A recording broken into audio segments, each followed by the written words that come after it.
श्री क्षेत्र ज्योतिबा मंदिर व परिसराचा सुधारित 170 कोटींच्या विकास कामांना मुख्यमंत्री देवेंद्र फडणवीस यांच्या अध्यक्षतेखाली विधानभवन येथे झालेल्या शिखर समितीत बैठकीत मान्यता देण्यात आली. श्री क्षेत्र ज्योतिबा मंदिर व परिसराचा विकासाचा एकूण आराखडा 250 कोटी रुपयांचा आहे.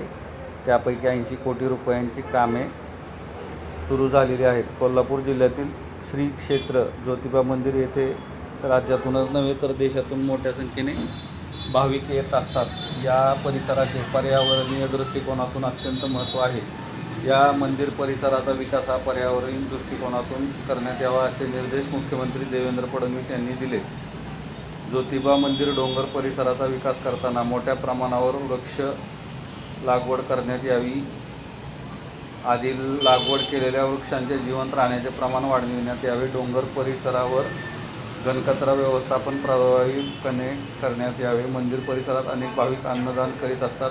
या अन्नदानाकरिता अन्नछत्रालय विकसित करण्यात यावे. येथे जास्तीत जास्त भाविक सामावून घेण्याची क्षमता असावी. डोंगर परिसरात असलेल्या वन जमिनीचे नियमानुसार हस्तांतर करून मंदिर परिसराचा विकास व्हावा असे निर्देश मुख्यमंत्री देवेंद्र फडणवीस यांनी दिले. बैठकीस उच्च तंत्र शिक्षण मंत्री चंद्रकांत दादा पाटील, महसूल मंत्री चंद्रशेखर बावनकुळे, वनमंत्री गणेश नाईक, पर्यटन मंत्री शंभूराज देसाई, नगरविकास राज्यमंत्री माधुरी मिसाळ,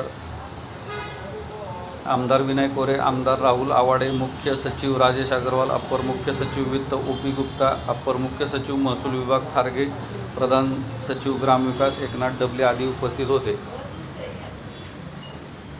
शक्तीपीठचा प्रभाव. चॅनलला नवीन असाल तर सबस्क्राईब करा, बेल आयकॉन प्रेस करून भविष्यातील घडामोडी जाणून घ्या. माहिती आवडली तर लाईक करा, नाही आवडली तर डिसलाईक करा.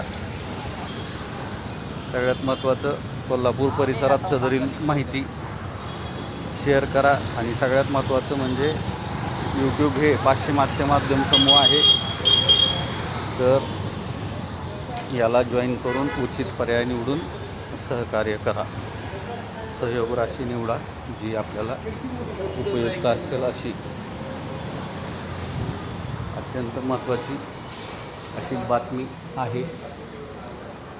आशा करतो आपण YouTubeला जॉईन करून ओन्ली फॉर मेंबर्स आणि only for member shorts and video सेगमेंटला देखील सहकार्य कराल. अशाच नवीन